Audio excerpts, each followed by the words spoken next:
From the CyberHub bunker and studio, you're tuning in to the CyberHub Podcast.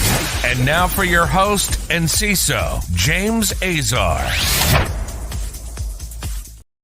Good morning, security gang. Welcome to another exciting episode of the CyberHub Podcast Practitioner Brief. Thank you all for tuning in this morning. If you're watching us live on LinkedIn, YouTube, and Twitter, thank you so much for being here.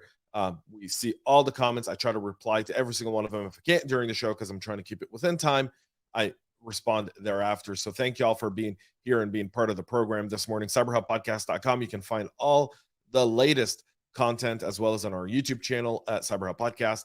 Go and check it all out. We've got a packed show this morning, sticking around with the ESXiArgs vulnerability that's been going on. SonicWall Chrome with a bunch of announcements.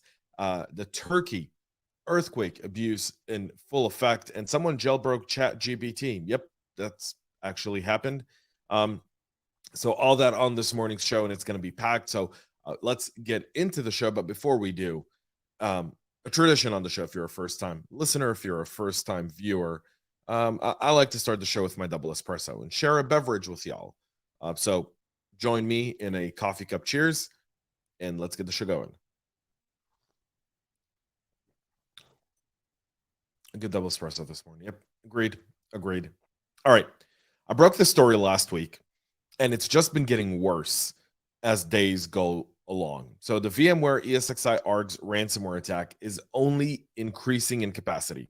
On Friday, over the weekend, over 2,000 computers were attacked. Now we're up to 3,800. So meaning from Friday to last night, we're at 3,800 servers that were compromised around the world in the ESXiArgs ransomware attack. Currently, Shodan and Census show about 1,600 to 1,800 hacked servers, but there's no indication that many impacted organizations have even started responding to the attacks or cleaning up their systems. Many of these are, as you can see here from the search, France, United States, Germany, Canada, and the Netherlands. Reuters, which conducted an analysis and determined that the victims include Florida Supreme Court and universities in the US and Europe. Analysis of the file encrypting malware deployed in the attacks showed that it has targeted files associated with virtual machines. However, experts noticed that the ransomware mainly targets VM configuration files, and they didn't encrypt the flat files that store data, allowing some users to recover their data as well. Bleeping Computer did report on Wednesday that some victims may have been targeted with a new version of the malware, one with a different encryption process that involves encrypting more data and prevents the recovery of files. Until now, the ransomware did not encrypt the majority of data in large files, but the new version of the malware encrypts a far more significant amount of data in large files. This specific CVE that's being abused is something that was patched back in February of 2021, nearly 2 years ago, known as CVE 2021-219-74. So it's not a zero-day vulnerability. It's just a really unpatched vulnerability where the patch has been out for 2 years. Said it yesterday on the show. I'll say it again. Feels like Apache struts all over again in Equifax, only when it comes to malware. This, the basics of security is the ability to address the foundational part of a great security program, which is vulnerability management.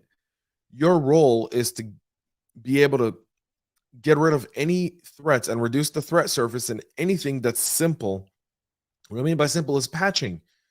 Download a new software, open up a new, close down the system, upgrade the software, ensure everything operates, then deploy. And we keep shooting ourselves in the foot with this continuously by not patching these. There's a low ransomware demand, by the way, on these. So we'll see how this kind of plays out over the next few days. But very, very, very fascinating. I'll follow up on this story on Monday and see, what's kind of happened from today over the weekend to Monday. SonicWall is warning web content filtering is broken under Windows 11 22H2. SonicWall is warning customers of what it's describing as a limitation of the web content filtering features on Windows 11 version 22H2 systems. The SonicWall's Capture client is the company's Windows and macOS security solution with an EDR capability that can be managed using the company's cloud management console service. The feature allows to configure policies that allow or block access to various domains, IP addresses, enable web activity reporting for easier monitoring, and throttle bandwidth. They've identified an inconsistency in the capture client Windows 3.7.6 and older clients on endpoints running Windows 11 version 22H2, according to the company. The result in web content filtering policies that enforce blocked categories are no longer effective on impacted endpoints. So, since category-based blocking policies, which is critical in restricting access to malicious, illegal, or inappropriate web content, no longer work, users are now susceptible to potential security risks by enabling access to previously restricted domains and URL. The company says it's currently working on a fix for the issue, which should be made available with the release of Capture Client 3.7.7, and that should be available in 8 short or long days, depending on how you view this. So you want to put in some mitigation if this is a tool you're using. Try to go up if you've got, try to get a device endpoint. So if you're using a cloud-based VPN product, you should be able to do web content filtering from there. Chrome 110 has now been released. It's patching 15 vulnerabilities. Of the externally reported bugs, 3 were rated high. These include a type of confusion flaw in the V8 engine, an inappropriate implementation issue in full screen mode, and an out-of-bounds read vulnerability in the WebRTC. So there's that. Track to CV 2023-06906. The first of the security defect is described as heap corruption. It could be exploited remotely via crafted HTML page. So you want to update your Chrome. I'm not going to bore you with all the other vulnerabilities. Again, all the links are in the show notes or on our website at cyberhubpodcast.com. They're also on our CyberHub Podcast LinkedIn page. You can catch them there as well as on our Twitter page. So all is available there. Now, a cybercrime group is out, and a recently identified financially motivated threat actor is targeting companies in the US and Germany with custom malware, which includes a Screenlogger it's using for reconnaissance. They're being tracked by Proofpoint as TA866. The adversary appears to have started the infection campaign in October of last year. It's continued into January of this year. As part of the campaign, Proofpoint refers to a screen time. Victims are targeted with malicious emails containing an attachment or a URL that leads to the deployment of malware. In some cases, based on the attacker's assessment of the victim, post-exploitation activity may commence. So meaning they're wanting to go after worthy targets. And if you're not worthy, they're just going to pull out. In October and November of 2022, a small number of companies in the US were targeted with emails carrying publisher files attachments containing malicious macros. The attackers switched to using URLs, leading to intended victims to publisher files containing macros or to JavaScript files. Some of the emails were seen carrying PDF attachments containing URLs to JavaScript files as well. After switching to URLs, the attackers also scaled the campaign, sending thousands or tens of thousands of malicious messages several times per week, targeting thousands of organizations. In January of 2023, the email volume increased even more, and the frequency of the attacks were reduced, though. The malicious links lead to a 404 TDS, a traffic distribution system that filters the traffic, redirects it to the JavaScript file, and then if it's ran, the malware is downloaded. They're using a screen shooter to take screenshots of the victim's screen, sending them to a server, and then from there, they're manually inspecting them, and they're using Wasabi seeds to deploy additional payloads if the victim is deemed interesting, such as the AHK bot, which too enters a loop to fetch additional components. And that's the scale of the attack. A smart attack by all means, and one that's worthy if you're in security operations to review, understand, and learn how to hunt for in your environment. PayPal and Twitter are being abused in Turkey relief donation scams. So first of all, I kicked off this week by really just sending out a lot of prayers and thoughts to the folks in Turkey and Syria. 16,000 lives as of this morning have been lost due to that devastating earthquake. The images coming from there, if you haven't seen them, are heart-wrenching. People being pulled out of rubble after surviving 3 days, 2 days under there. Babies, elderly, definitely touches your heart in more ways than one can imagine.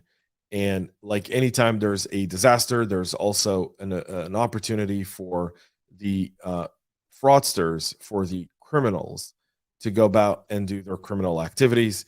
And so platforms like PayPal and Twitter have been on the rise. And this is something you'd expect PayPal to be able to address.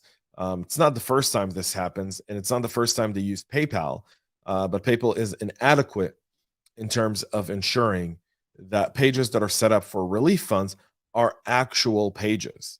And so they're driving people to these websites to donate money based on the genuine goodness of people who want to help others. So a PayPal spokesperson is saying that PayPal is used by over 500,000 legitimate charities and nonprofit organizations. PayPal teams are always working diligently to scrutinize and ban accounts, particularly in the wake of events like the earthquake in Turkey and Syria, so that donations go to intended causes. We encourage the community to flag. No, it's someone establishes this. You should have keywords in. You've got an activity. This is back end stuff. It's cost of doing business when you want to be in the payment business. When I was in the payment business, there was stuff that we did to defend our customers, to protect our brand. That was the cost of doing business. To say that the community is responsible to flagging this is nonsense. And PayPal knows better. This isn't the first time this happened. It's happened before, plenty of times before. And so PayPal's got to do better. PayPal's got to do better. So has Twitter. Twitter ought to be able to say anyone who's posting stuff, you should be able to examine the links, should be able to examine this. I mean, it's literally basic scripting with just some thought into it to be able to do this and prevent people from giving their hard-earned money